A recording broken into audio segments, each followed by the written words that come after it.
tinatawag. Oh, ito na. Sige na, sasabihin ko na. Sasabihin ko na. Ikaw ang sabi. Ikaw ang sabi.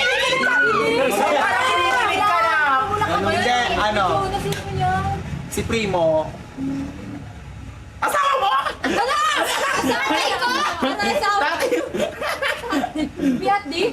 Mama papa? Ano ba sabihin to? Paano mo masabi? Gusto ko sa panibuhanga mo. Oh, ito na. Jonah!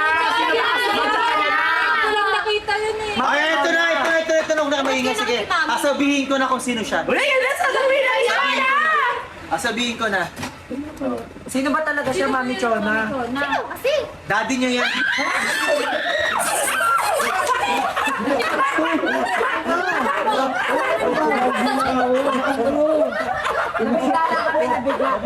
Sorry, nagplano kami.